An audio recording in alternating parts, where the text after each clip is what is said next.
Buenos días, comenzamos Prohibido Olvidar por FM Graffiti 87.9 en Mar del Plata. Estamos los miércoles de 9 a 10 horas con Pablo Aceto y quien habla Gloria Álvarez. Bueno, vamos a saludar a Pablo Aceto. ¿Qué tal? ¿Cómo estás, Pablo? ¿Qué se Muy cuenta? bien, muy bien. En el Ecuador de la semana, como nos gusta decir acá por el aire de Graffiti, y también le recordamos que estamos en YouTube, en el canal Prohibido Olvidar, donde pueden ver las notas y deleitarse con nuestras noticias, ¿eh? Qué sé yo, Que aportamos si alegría a la mañana. si siente que la vida no lo favorece, Sí. escúchenos a nosotros y va a ver que tan mal no estaba. Hablando de la noticia de la semana fue la Operación Cuca Ah, en Texas. Parece que hay peronistas en Texas. mirá, qué bien. Bueno, Es más, están contentos los tejanos. y no sabe muy bien para dónde agarrar.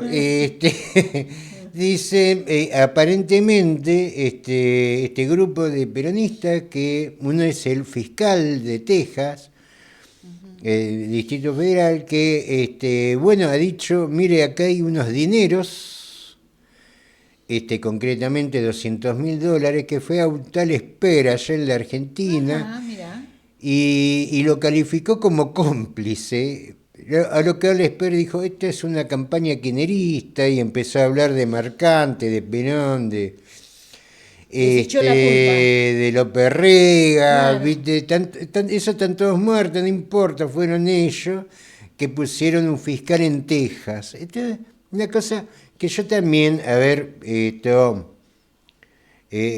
viste, ya la cosa es monocorde.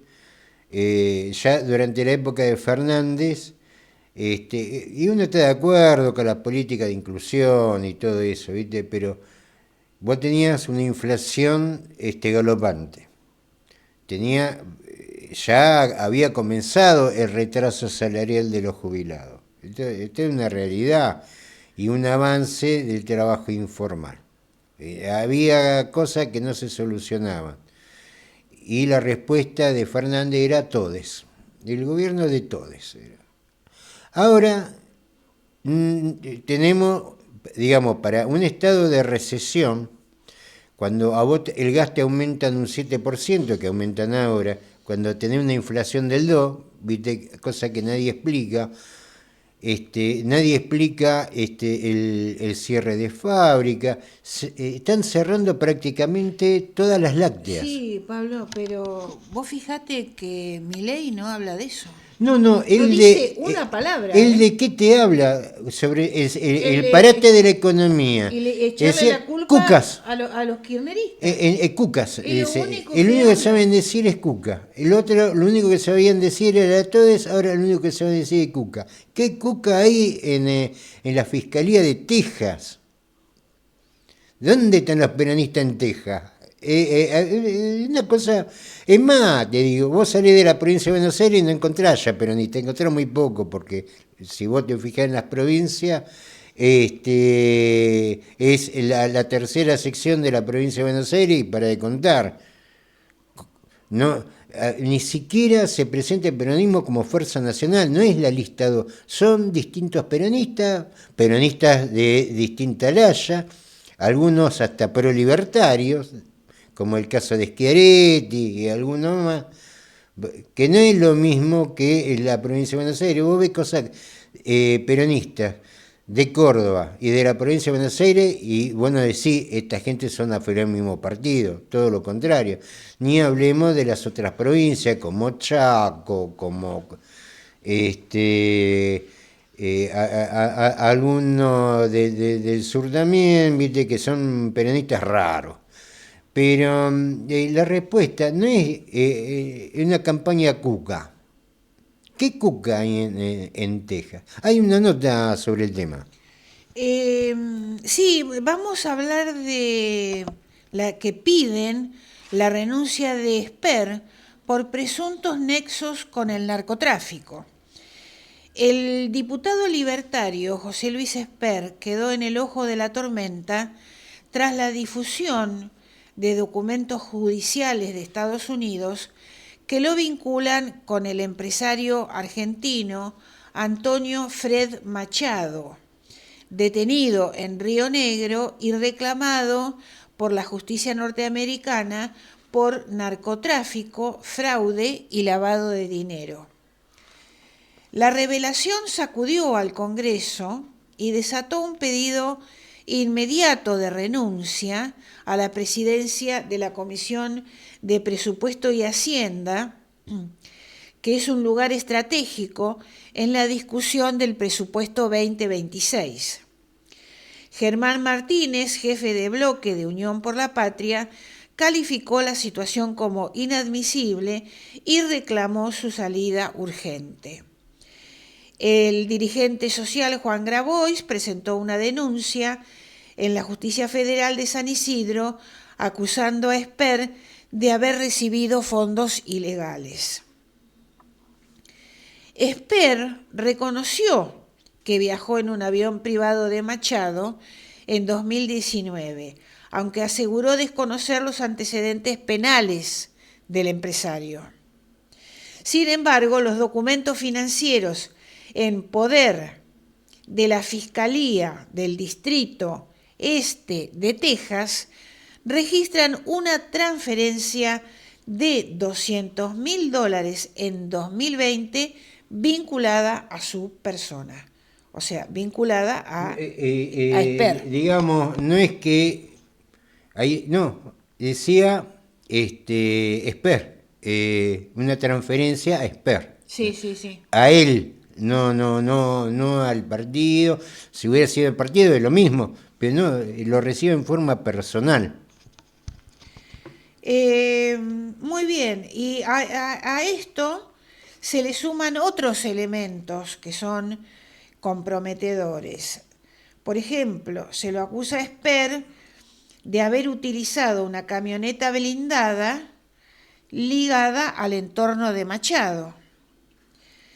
Algunos vuelos en los que habría viajado se realizaron con el transpondedor apagado, lo que despierta sospechas sobre trayectos no declarados. Y, según la denuncia de Grabois, el patrimonio de Esper mostró un crecimiento irregular en los últimos años, que no condice con sus ingresos oficiales. El caso ya generó una fuerte interna política, mientras desde el peronismo reclaman su desplazamiento inmediato de la comisión. El oficialismo libertario busca blindarlo, alegando que se trata de una campaña sucia. Sin embargo, la presión aumenta, tanto el avance judicial como la exposición pública podrían poner en jaque no solo a Esper, sino también a la estrategia parlamentaria del gobierno en un momento crítico de negociación presupuestaria. Primero, vamos a poner un poco en línea. No es algo que se sabe ahora. Es más, la primera denuncia lo hace en un programa de Babi Echecopar. Lo hace Lilia Lemoine, porque sí, en ese momento estaban peleados Milei con Esper. Y largó eso, incluso larga lo de la camioneta. Digo, ¿quién no anda con una camioneta blindada en estos días, no? Bueno, Esper andaba con una camioneta blindada que no era de él, era de Machado. Fred Machado. Exactamente. Que había aparentemente, que incluso dicen no, que le habían pegado un piedrazo, aparentemente no era un piedrazo, era otra cosa. Pero como es blindada, anduvo el hombre. Por ahí no era contra Esper, pero como era la camioneta de Machado, entonces por ahí pensaba, ahí va Machado. Por ahí Machado le prestó la camioneta, dijo, salí vos, y él salió por otro lado. Lo mandó de señuelo. Ahora, ninguna de estas cosas son desconocidas. De hecho, digo, porque acá hay que poner un poco en órbita la cosa. Acá todas las tormentas se abren, primero, por un contexto económico ruinoso. Estaba viendo Sancor, Verónica, todas las marcas que conocemos de la manteca, del dulce de leche, todo eso, están todas en quiebra. Sí. Y cerrando. Sí. Incluso Todas las lácteas, hay, casi todas las lácteas. no, están todas. La Suipachense, Sí. Sanco, Nosotros días lo dijimos. Verón, todas, ¿viste? A ver, estamos hablando de producto lácteo, en un país que está asomando el hambre. La leche de los chicos, el dulce de leche de los chicos, el yogur de los chicos. Bueno, todo eso está cerrando porque no hay venta, ¿viste? Evidentemente algo está pasando, ¿viste? Salvo que los argentinos hayamos decidido unánimemente en convertirnos en faquires, o pasa otra cosa.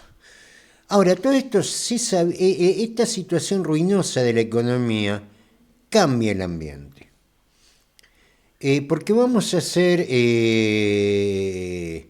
realistas. Al argentino promedio el tema de la corrupción no le interesa. Digamos las cosas como son. Por eso nos va como nos va. Por eso estamos como estamos. Pero en líneas generales, si hay unos dólares baratos para ir al extranjero, si hay 2 o 3 cositas que más o menos zafá, al argentino no le interesa. Digo, en líneas generales es así. Si no, estaría horrorizado por mucho menos. La otra vez estábamos hablando sobre los conflictos en Francia. Por mucho menos te dan vuelta a Francia, por mucho menos que lo que está pasando acá. Y esto se suma, lo que fractura por completo la situación, es el tema del 3% de Carino. ¿Por qué cuando las cosas van bien el 3% no hubiera importado? Seamos realistas, a nadie le hubiera importado el 3% de Carina. Es más, le hubieran dicho llévese 10, porque somos así. Y por eso estamos como estamos. Pero como estamos mal, entonces nos ofendemos rápido. Tendríamos que ofendernos entre otras situaciones, pero cuando la cuestión económica no anda, ahí nos ponemos susceptibles con la corrupción, con esto, con lo otro. Si no, no nos importa. Y si no se daba lo del 3% de Carina, tampoco habría un quiebre acá. Porque dicho, no hubo quiebre. Machado está condenado en Estados Unidos y está con prisión domiciliaria en Neuquén, creo. O en Chubut. No, me parece que en Chubut. En Chubut, porque él es oriundo de Chubut. No, perdón. Está detenido en Río Negro. En Río Negro, bueno, disculpen, pero está con prisión domiciliaria. Y están en trámite de extradición que se están alargando. Digamos, esto también es... Porque sea, acá tiene sus privilegios el hombre. A ver, y eso no es solo Esper. ¿Estamos? Eso no es solo Esper. Esper no es el juez federal ¿de dónde? ¿De Río Negro? De Río Negro. No es el juez federal, ni tampoco es ministro de la Suprema Corte de Justicia donde se está tramitando. Es decir, que la plata que Machado ponía, evidentemente no solamente Esper, iba a distintos lados y su efecto estaba haciendo porque, de hecho, no lo estaban extraditando a Estados Unidos. La respuesta, y yo no sé si el fiscal de Texas, el que está al este, como dice la información, ¿sabe quién es Esper? Digo, vio que le mandó plata y dijo, este es cómplice, le mandó plata. Él no sabe que va de candidato a diputado nacional, ni tampoco se le hubiera ocurrido de que sería el primer candidato a diputado nacional por la provincia de Buenos Aires, por el oficialismo, ni siquiera estaría en el radar del fiscal. Lo que dijo, mire, acá hay algunos movimientos y están allá. Ahora, empecemos a sumar cosas. Está acá con prisión domiciliaria. Están ahí languideciéndose las tramitaciones de extradición. ¿Por qué? ¿Por influencia de Esper solamente? No. ¿Cuántos están involucrados en esto? Ahora, y no digo que Esper sea inocente ni mucho menos, ahora es la bolsa de gimnasio, te va a pegarle Esper, como en su momento te va a pegarle le pegaban a Karina. Ahora, no era solamente Karina, porque el tema de las coimas era 8%, 3% era para Karina. El resto no sabemos. Por ahí hay que ver quién la mexicaneaba. Ahora, lo de Esper también. Yo puedo entender que Esper tenga influencia sobre el gobierno, pero el nivel de influencia que hay que tener para evadir un trámite de extradición es de otro nivel, que lo supera Esper. Entonces, acá el tramado es mucho más grande. Salta porque ya entre la estafa libre que está también Karina, también el presidente de la Cámara de Diputados, también bueno, el principal protagonista es el presidente de la República, después viene el 3%, después viene ahora lo de Esper. El tema del fentanilo El también. tema del fentanilo es No se está diciendo nada. O 100 muertos. No, hasta ahora lo que se han contado son más de 100 muertos, pero no sabemos cuántos son. Nunca vamos a saber la cantidad exacta. Esto sin contar de las cosas que la gente no le da bolilla, como lo que hablábamos nosotros del plan Andes de YPF, que eso sí es mucha plata, incluso mucho más que todo esto de lo que se está hablando. O el negociado de la deuda externa, de Carry Trade, que es mucho más plata que todo esto. Pero claro, la coima, la estafa bursátil, más o menos, hay una gran mayoría de la gente que no entiende. Y plata que te manda un narcotraficante es claro, para la gente es sencillo. Ahora, más allá de esto que ya cansa, que ya es para un meme, que es para la cargada, viste que todo es cuca, viste, esto no es cuca, el fiscal de Texas dijo que encontró, está en los libros contables de Machado, que le mandó plata a Esper y a otros tantos, y que lo que se ha establecido es eso, y todavía siguen buscando, por ahí van a encontrar más, ¿eh?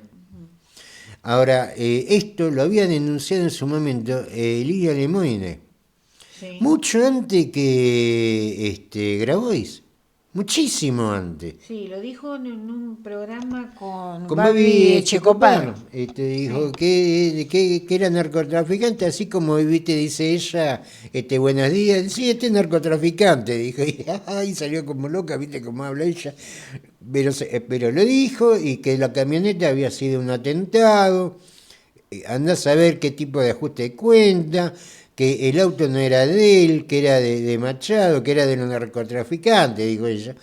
No hay Grabois, Lidia Lemoine, como dice, el gato silvestre, Lemois, no es kirchnerista, ni cuca, ni cosa que se le parezca. Ella lo había denunciado en el programa de Babi Echecopar. Lo que llama también la atención, y también un referente de la provincia de Buenos Aires, que no recuerdo el nombre. Lo que sí llama la atención es que después hacen las paces y eso se olvidaron. lo que pone a la Libertad Avanza en una peor situación, porque ellos mismos estaban denunciándolo por narcotraficante, y después se callan la boca y lo llevan como primer candidato. Sí. Vaya uno a saber por qué. Y vaya uno a saber por qué Machado está con prisión domiciliaria sin que se atienda la solicitud de la justicia norteamericana para su extradición. Digamos, este es el tema. No solamente ¿Será para que no qué feo. hable en Estados Unidos? No, está comprando libertad. Ah. Está acá dando vuelta, te podés imaginar. Por ahí hasta sale a saludar al balcón también, viste que los presos domiciliarios parece que es la nueva esa. Pero el tipo está acá, muerto de la risa, seguramente debe salir de copetines con amigos, y la extradición marcha, da vuelta, se pierde en los trámites. Hasta que un día decida irse y cuando lo vayan a buscar ya no está.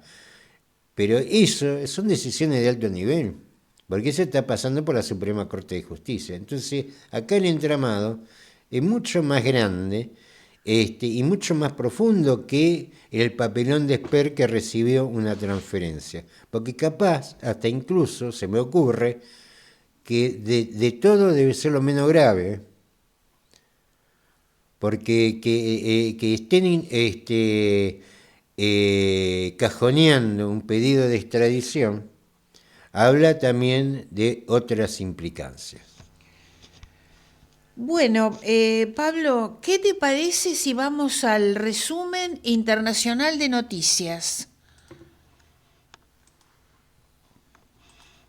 Conflicto en Gaza y propuesta de paz de Trump-Netanyahu. Plan de paz. El plan propuesto por el expresidente de Estados Unidos, Donald Trump, y aceptado por el primer ministro israelí, Benjamin Netanyahu, busca una hoja de ruta para Gaza. Los detalles principales incluyen: exigir la rendición y desarme de Hamás y la liberación de los rehenes. Establecer un gobierno de tecnócratas en Gaza sin la participación de Hamás. Israel se reservaría el derecho a mantener el control de seguridad sobre el territorio. La ONU está dispuesta a facilitar más ayuda humanitaria si se alcanza un acuerdo de paz. Reacciones y situación humanitaria. Hamás está evaluando la propuesta y su respuesta podría tardar días. La comunidad internacional y 50 antiguos ministros europeos han expresado rechazo o escepticismo sobre el plan, criticándolo por favorecer principalmente los intereses de Israel y no ofrecer garantías claras para un Estado palestino. El secretario general de la ONU, Antonio Guterres, ha instado a las partes a adherirse al plan. La crisis sanitaria y humanitaria en Gaza se agrava, con informes de gazatíes quemando plástico para cocinar o calentarse, lo que resulta en un aumento de enfermedades respiratorias. Acciones de solidaridad. Se han reportado movilizaciones en Italia, puertos, sindicatos, médicos, para apoyar la flotilla de Gaza.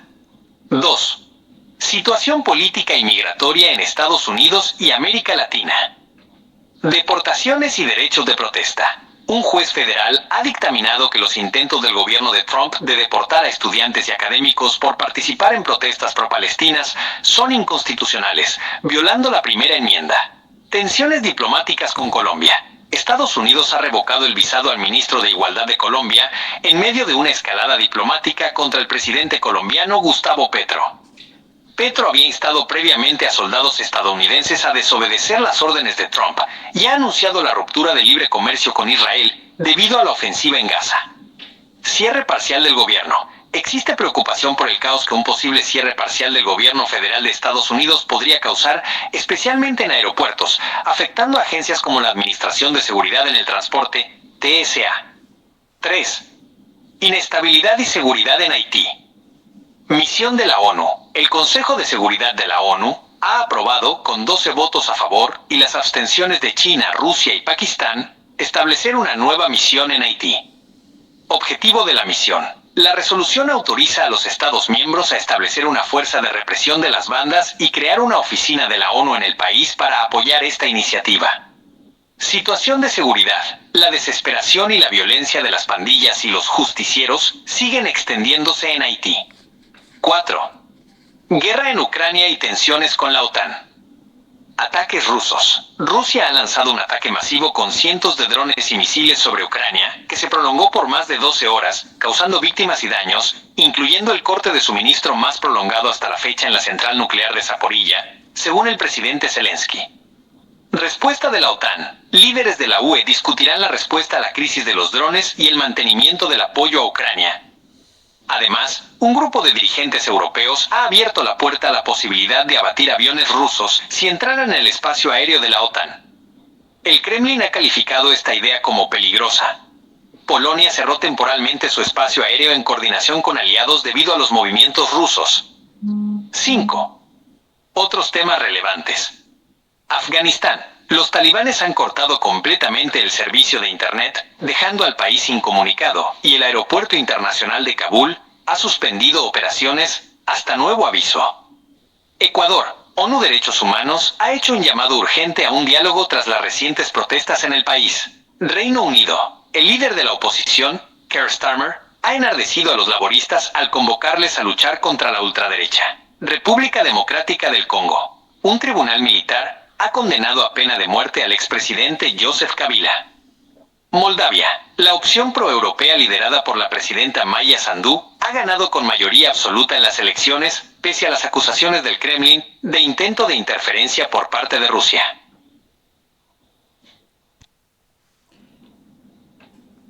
Resumen de las acusaciones de María Zaharova. La portavoz de la Cancillería de Rusia, María Zaharova, ha denunciado públicamente que Kiev planea una operación de bandera falsa en Rumania y Polonia para culpar a Rusia y generar un casus belli, motivo de guerra, entre Rusia y la OTAN. Esta denuncia se basa, según Zaharova, en informes de varios medios húngaros. El supuesto plan de Kiev.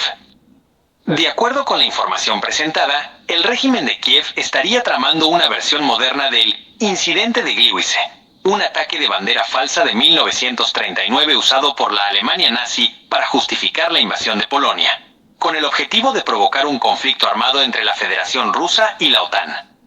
Los pasos específicos del presunto plan incluirían: 1. Reparar varios drones rusos derribados o interceptados. 2. Dotar a estos drones de submuniciones. 3. Guiar los drones operados por técnicos ucranianos hacia importantes hubs de transporte de la OTAN en Polonia y Rumania. 4. Instrumentar una campaña de desinformación en Europa para acusar a Moscú. 5. Provocar un conflicto armado entre Rusia y la OTAN. Elementos presentados como evidencia. Zaharova menciona un elemento concreto para respaldar la acusación.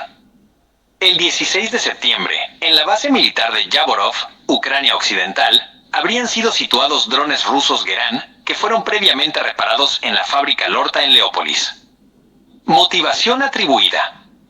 Según la opinión citada de los periodistas húngaros, estas supuestas acciones de Volodymyr Zelensky se deberían a que las Fuerzas Armadas de Ucrania están sufriendo una derrota contundente, que ya no es solo a nivel táctico, sino que adquiere un carácter estratégico.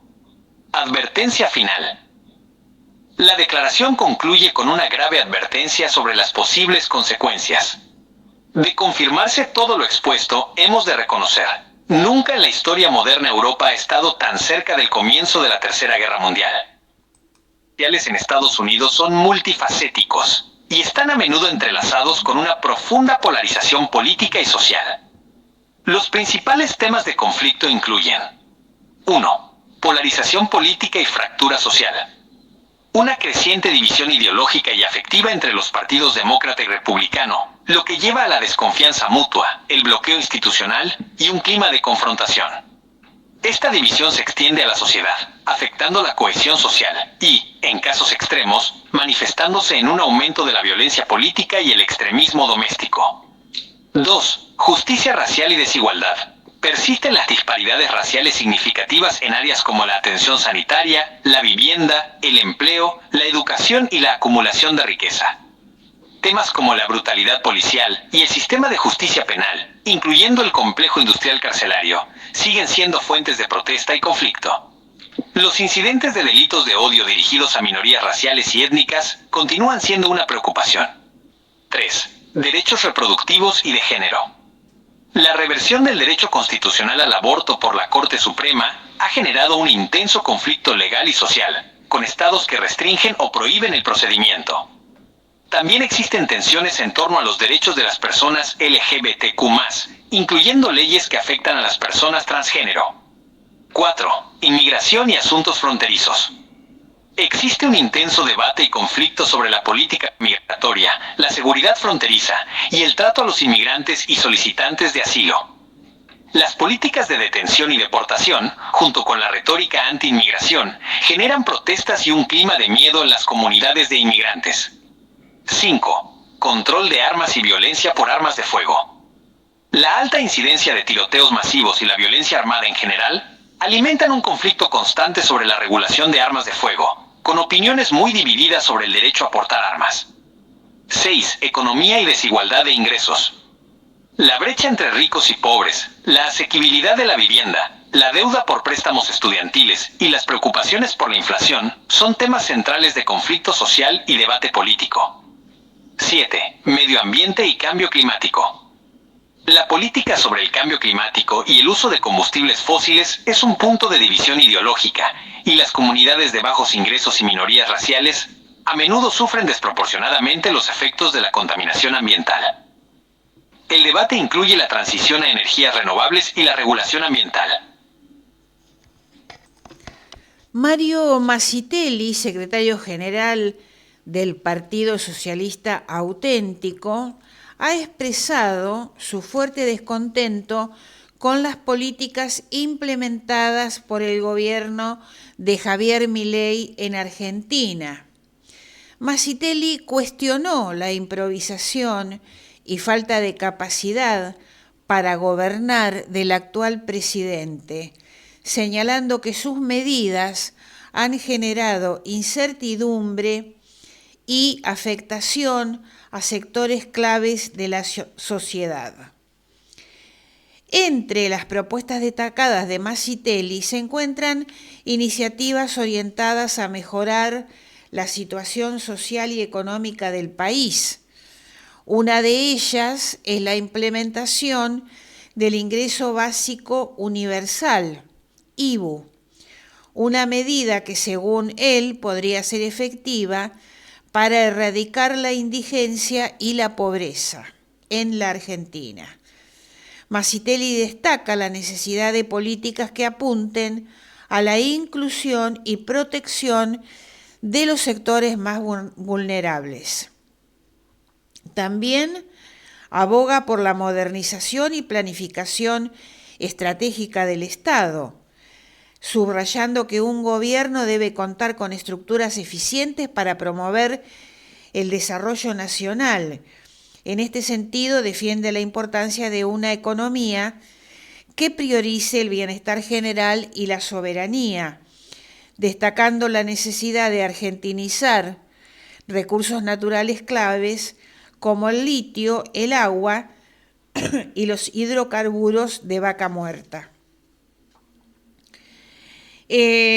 Como parte de su visión política, Masitelli busca agrupar fuerzas de izquierda democrática para ofrecer alternativas al modelo económico y político actual de la Argentina.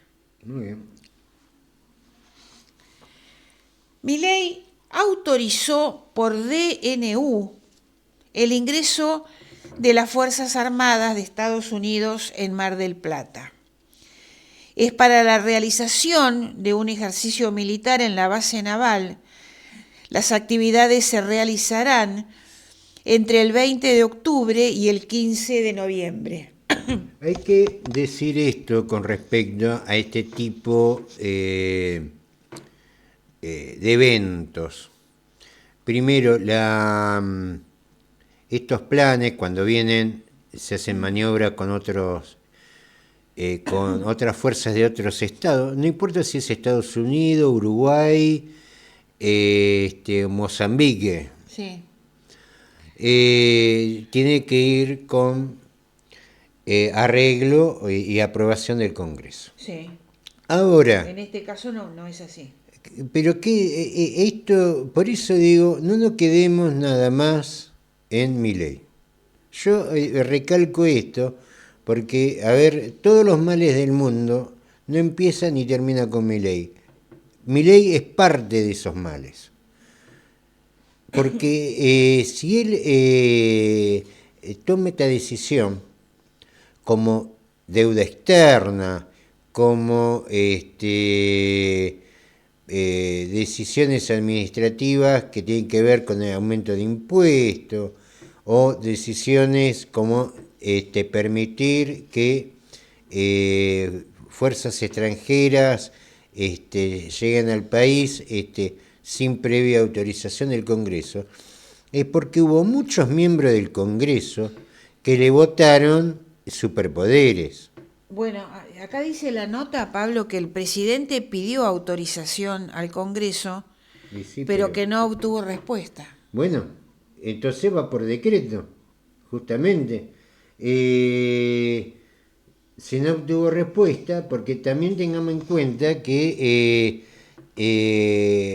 muchas, incluso está con la ley bases, que también se da en el tema, por ejemplo, si vos te apropiás de un pedazo de la vía de la estación de trenes.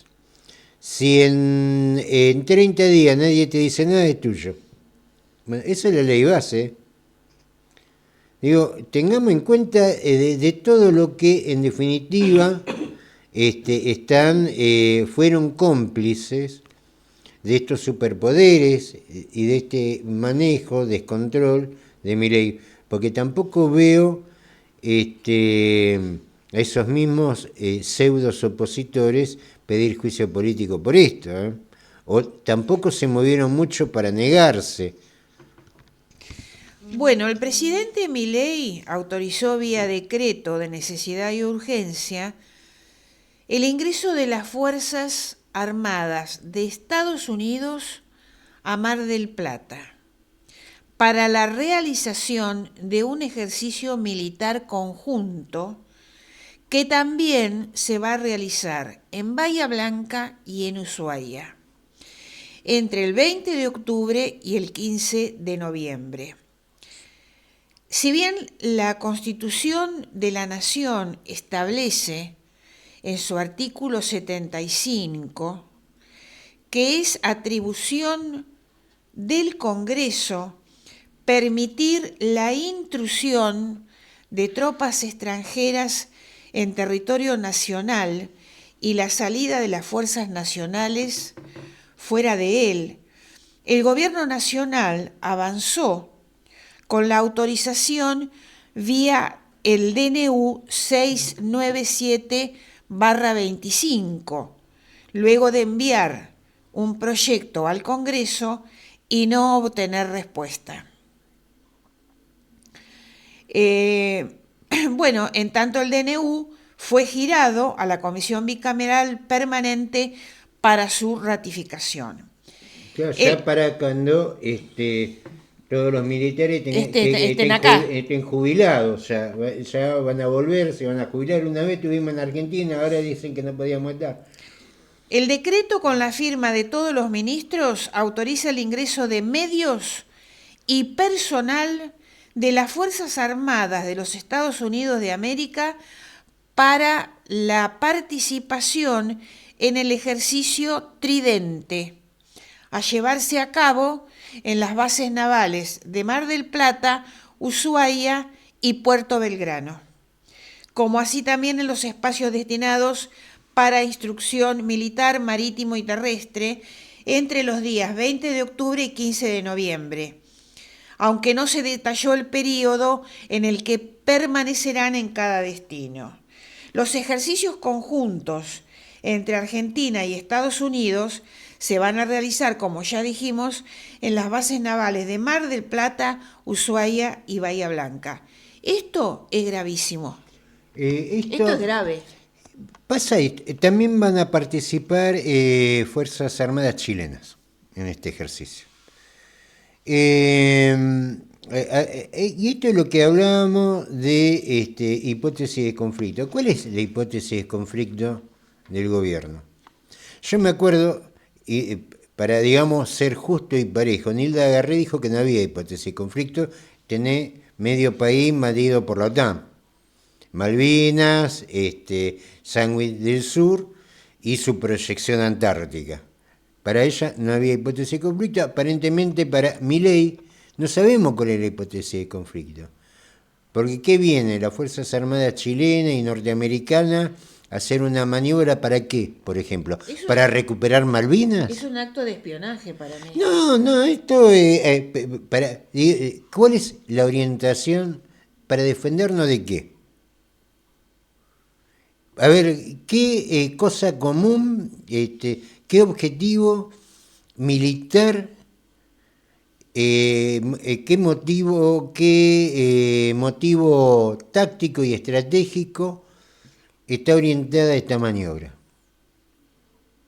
¿Para defendernos de qué? ¿De los ingleses? Norteamérica, claro. no creo. No creo. Entonces, guarda, porque todo esto loco, fíjate lo que pasa en Ucrania. Fíjate lo que pasa en Ucrania. No vaya a ser que por decisión norteamericana, lo mismo que pasó en Ucrania, porque la decisión no la tomaron ellos, después fueron los ucranianos como carne de cañón, nos lleven al conflicto con Brasil, ¿eh?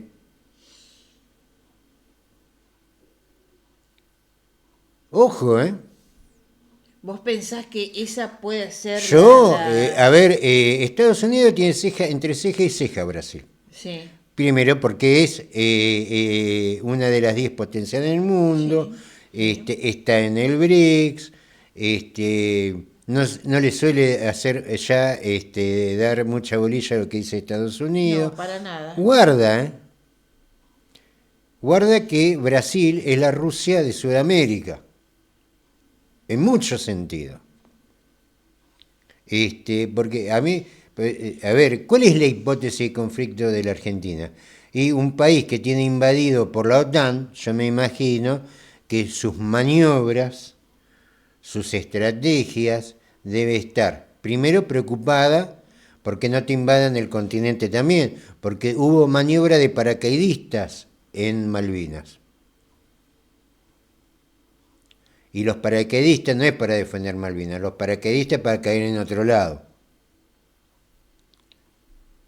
Ahora, si vos me decís el tridente, ¿cuál es la orientación de estas maniobras? ¿Recuperar la Malvinas, las soberanías en la Antártida? También la Antártida, el sector antártico. ¿Esa es la orientación de esta maniobra? Claramente no. Guarda a donde nos quiere llevar esta gente. Fíjate lo que es Ucrania. Ucrania se quedó sin jóvenes, ¿eh? Sí. Tengan cuidado, empecemos a abrir los ojos. No seamos nosotros el perro rabioso de los norteamericanos en América del Sur, como son los israelíes en Medio Oriente o como son los ucranianos en el este europeo. ¿Viste? Porque aparte para perros rabiosos nosotros no andamos muy bien, te digo, aparte somos pocos. Guarda con lo que esta gente pretende o lo que esta gente involucra, porque a mí me gustaría saber cuál es el objetivo común entre Chile, Argentina y Estados Unidos en una maniobra en la base militar de Mar del Plata. Espantar la foca, ¿qué es lo que vienen a hacer? ¿Qué es la maniobra? ¿Contra qué vamos? Hay que tener cuidado, ¿eh? Bueno, Pablo, vamos a tu columna, Crisis Financiera sin Freno. Y acá no tendremos que remontar en el tiempo.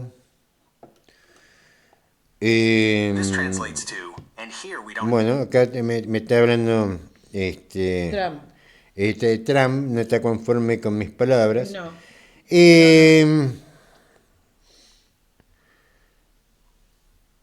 La Argentina ha atravesado distintas etapas.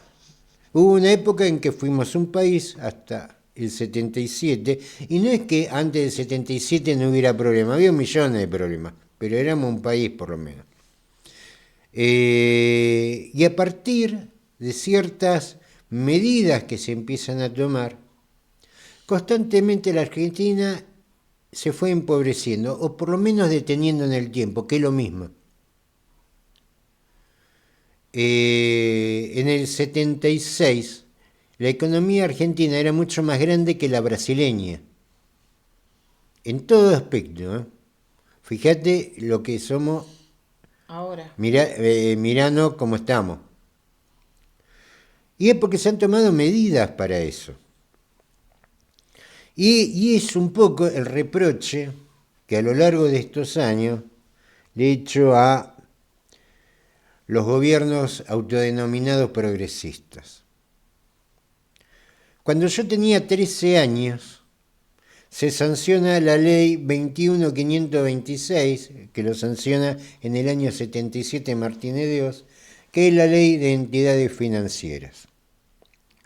Pionera en desregulaciones bancarias. ¿Viste? Cuando te hablan de desregulaciones, bueno, acá estamos viviendo los resultados de todas estas desregulaciones, que reemplaza lo que era la banca nacional, las cooperativas de crédito, la banca social, que priorizaba el modelo económico que se había dado desde la época de Irigoyen hasta el 77, que era la sustitución de importaciones. ¿Qué era la sustitución de importaciones? Es que empecemos a fabricar todo acá. Cuando dejamos de fabricar todo acá, cuando tenemos que completar la cadena de producción con productos extranjeros, ahí te atas al dólar, porque eso lo tenés que pagar con dólares. La ley 21.526 extranjerizó y concentró y extranjerizó el capital, marginó la banca social y regional, priorizó la rentabilidad financiera por sobre la producción, se acabó el crédito a largo plazo para la producción, mismo para la vivienda. Y se buscó el negocio a corto plazo, y lo que es especialmente irritativo es que empezaron a tener un comportamiento audaz en lo que son los movimientos de inversión, porque se armó una estructura endémica donde se traslada los riesgos de la intermediación al Estado. Es decir, cuando hay pérdidas en los bancos, eso lo pagamos entre todos. Especificación asimétrica, por ejemplo. Lo que fue la crisis del 2001, que todos iban y pegaban con la cucharita y el tenedor en los bancos, ¿se acuerdan? Bueno, eso lo terminamos resolviendo los argentinos, no los bancos. Ningún banco trajo los dólares del extranjero para resarcir a los depositantes. Recuerden, antes era el 1 a 1, vos tenías pesos, lo pasabas a dólares y lo tenías depositado en una cuenta en dólares. El banco te lo tomaba. Ahora el banco después no se hizo cargo de esos dólares. Dijeron que era una fantasía, no. Vos tenés que traer de tu casa matrices los dólares y poner el depósito que tomaste. No, lo terminó haciendo el Estado. Una parte del Estado y otra parte de los ahorristas en lo que fue una licuación con la especificación asimétrica. Y digo porque en todos estos años, yo tenía 13 años cuando se sancionó esta ley. ¿Qué es lo que ha cambiado en que yo tengo 62? La ley sigue estando ahí.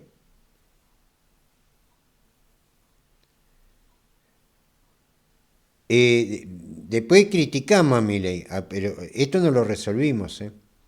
Ni tampoco resolvimos el tema, como lo habla la nota de Marcitelli, lo que es la recuperación de los recursos estratégicos del país. Fíjense una cosita, cada vez que viene la derecha y ajusta y produce desregulaciones como la ley de entidades financieras, la 21.526, después no hubo nadie que la derogara. Nadie la derogó, la siguieron manteniendo. Con esta cosa de que vienen unos ajustes y los otros instrumentan, ¿no? Después viene un gobierno progresista y soluciona en vez de desactivar todos estos mecanismos, los mantiene. Y aparece la ayuda social, el plan, esto, lo otro, como para mantener la situación hasta que la gente se acostumbra a ser pobre. En el año 77, una familia que alquilaba, que iba de vacaciones, que compraba un auto, lo hacía con un solo ingreso en su familia. ¿En el año? Hasta el año 77. Sí. Recordemos eso. Sí. Recordemos cuando la temporada de verano venían un mes de vacaciones, Sí. la familia se quedaba los 3 meses en Mar del Plata y el que trabajaba iba y venía de Buenos Aires Claro. todos los fines de semana. Sí, sí, Así eran las vacaciones de Mar del Plata. sí. Había familias que se quedaban 3 Todas meses. se quedaban 3 meses. Los 3 meses en Mar del Plata. ¿Por qué? Porque por lo común trabajaba el padre de la familia y con ese sueldo iba y venía por la ruta 2 o por el tren, por lo común lo hacía por la ruta 2 y mantenía a la familia acá en Mar del Plata de vacaciones. Así se vivía en la Argentina, ¿eh? Y no estoy hablando de ningún potentado, estoy hablando de lo que llamamos clase media. Y eso hacía que, por ejemplo, en Mar del Plata fuera un boom turístico durante casi 4 meses. Después, con la crisis del 80, hizo falta 12. Dijeron, no, que la mujer tiene derecho, la mandaron a laburar. Y entonces con los 2 sueldos hacían un sueldo que era el de antes. Ahora con 2 sueldos no te alcanza. Eso como, digamos, darle un marco a la situación financiera. Aparentemente ahora Milei quiere volver a Estados Unidos porque se le está viniendo todo abajo. Digamos, ya estamos viendo que empezaron a aparecer cepos por todo lado. Me decía una persona, yo quise entrar por el home banking y no me dejó comprar dólares. Fui por la billetera virtual y me dejó. Digo, mirá, no sé qué es lo que está pasando. Bueno, hoy al mediodía, en la mitad de la rueda cambiaria, vino el cepo a la billetera virtual, el Mercado Pago y otra que no recuerdo. Es decir, esto claramente se está desmoronando. Pero también hay que decir esto. ¿Milei tiene solución? No tiene solución. Absolutamente ninguna. Porque nadie le quiso poner solución. A Milei se lo está tragando esta misma ley, esta misma política que se viene haciendo desde el 77, de la misma forma que se tragó el gobierno de Fernández, la misma forma que se tragó el gobierno de Macri y el mismo política que se tragó el gobierno de Cristina. Y si el que viene no pone el acento sobre esto, se va a tragar también el gobierno que venga. Porque acá las cuestiones son de fondo, acá hay un esquema de saqueo del país.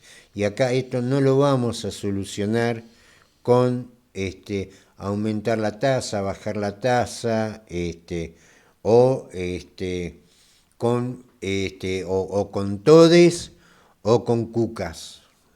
Esto no se soluciona con charlatanería. Esto se soluciona con cuestiones puntuales y concretas. A mí no me vengan a hablar de progresismo y la ley 21.526 sigue vigente. ¿Cuál es esa ley? La ley de entidades financieras. No me vengan a macanear. Ahora, vamos a discutir en serio, y no vamos a discutir ni todes ni cucas. Vamos a discutir estas cosas, porque estas son las cuestiones puntuales. Nos volvemos a encontrar el miércoles que viene con Prohibido Olvidar de 9 a 10 horas por FM Graffiti 87.9 en Mar del Plata. Vamos a escuchar a Los Redondos, Masacre en el Puticlub. Saludos para todos.